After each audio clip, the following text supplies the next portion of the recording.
আসসালামু আলাইকুম। স্বাগতম জানাচ্ছি অরেঞ্জ রেসিপিতে। আজ আপনাদের জন্য হাজির হয়েছি খুবই মজাদার এবং সুস্বাদু একটি কাবাব রেসিপি নিয়ে। কাবাব আসলে সবাই আমরা খুব পছন্দ করি, আর আমি খুব সহজতে একটি কাবাব রেসিপি আপনাদের সামনে তুলে ধরবো। আশা করছি আপনাদেরও ভালো লাগবে। তো কাবাব তৈরি করতে আমাদের ফার্স্টে লাগবে 1.5 কাপের মতো ছোলার ডাল। আমি ছোলার ডাল ধুয়ে বেছে নিয়ে পরিষ্কার করে নিয়েছি। আর এর মধ্যে আমি পানি দিয়ে মোটামুটি 1 থেকে 2 ঘন্টা মতো ভিজিয়ে রেখেছি। দেখুন ভালো মতো ভিজে গিয়েছে। ডাল না ভিজিয়েও এটি তৈরি করা সম্ভব, তবে সেক্ষেত্রে অবশ্যই প্রেসার কুকার ব্যবহার করতে হবে। আর যদি প্রেসার কুকার না ব্যবহার করতে চান তাহলে অবশ্যই ডাল আপনাকে 1.5 থেকে 2 ঘন্টা মতো ভিজিয়ে নিতে হবে। এবার কিছু মশলা অ্যাড করেছি, সেটি হচ্ছে 1 টেবিল চামচ ধনিয়া বাটা, 1 টেবিল চামচ জিরা বাটা, 2 চা চামচ রসুন বাটা এবং 3 চা চামচ আদা বাটা। আর মরিচের গুঁড়োটা আপনারা আপনাদের টেস্ট অনুযায়ী দিবেন। 1 চা চামচ হলুদের গুঁড়া, 2টি তেজপাতা, ছোট ছোট 4 টুকরা দারুচিনি, একটা বড় এলাচ, এটি থাকলে অবশ্যই দেওয়ার চেষ্টা করবেন।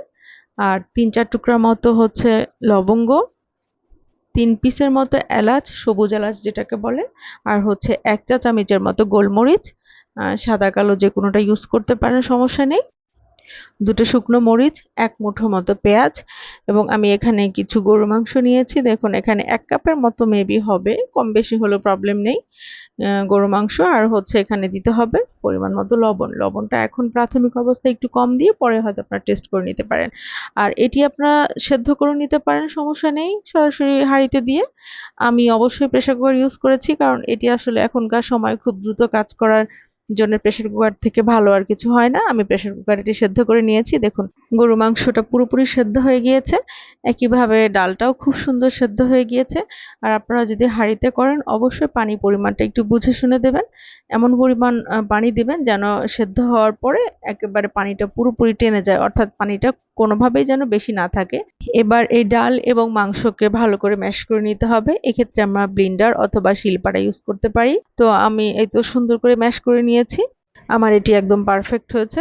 তো আমি এখন এতে অ্যাড করেছি হচ্ছে কিছু পেঁয়াজ বেরেস্তা আমি তুলে রেখেছিলাম, সেখান থেকে কিছু পেঁয়াজ বেরেস্তা দিয়েছি, এখানে 1 মুঠোর মতো দিয়েছি ফ্রেশ ধনিয়া পাতা, আর দিয়েছি কিছু পুদিনা পাতা। এটা না থাকলেও সমস্যা নেই, আমার ঘরে ছিল, অর্থাৎ আমার গাছে ছিল, তো সেখান থেকে আমি তুলে এনে দিয়েছি।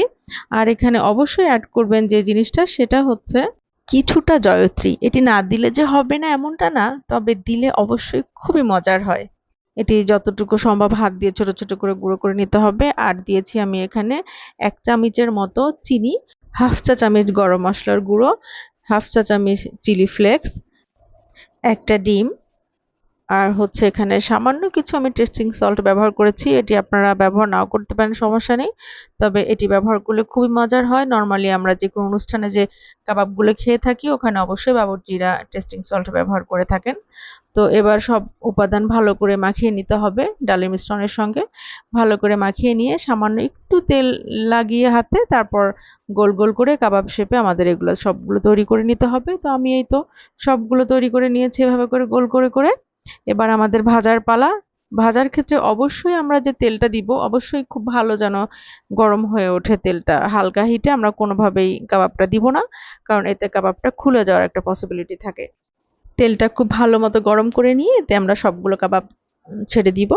ছেড়ে দিয়ে দুপাশ খুব সুন্দর করে সোনালি করে আমরা এপিঠ ওপিঠ ভেজে নিব। ব্যাস এতেই আমাদের হয়ে যাবে। আর এই ক্ষেত্রে আরেকটু মজাদার করতে আমরা অবশ্যই বিস্কিটের গুঁড়ায় কোট করে নিতে পারি। সেক্ষেত্রে ডিমে চুবিয়ে দেন আমরা বিস্কিট হোক আর ব্রেড ক্রাম্ব হোক তার মধ্যে গড়িয়ে নিয়ে আমরা এভাবে তেলে 2 পিঠ সোনালি করে ভেজে তুলবো। ওটা অনেক বেশি সুস্বাদু হয় এবং অনেক মজাদার হয়। আর এটি ফ্রিজও সংরক্ষণ করে রাখা সম্ভব। একবারে বেশি করে তৈরি করে আপনারা নরমাল ফ্রিজে 7 থেকে 10 দিন এবং ডিপ ফ্রিজে 1 থেকে 1.5 মাসের মতো সংরক্ষণ করতে পারবেন। জাস্ট যখন প্রয়োজন তখন আপনারা বের করে ভেজে নিবেন। আর অবশ্যই এয়ারটাইট বক্সে রাখবেন যেন কোনোভাবে ভেতরে বাইরে বাতাসটা না যায়। জাস্ট ভাজার আগে ফ্রিজ থেকে বের করে নিয়ে ঝটপট ভেজে নিবেন। আমি তো যখন তৈরি করি তখন একবারে বেশ অনেকগুলো তৈরি করি এবং আমি ফ্রিজে রেখে দেই।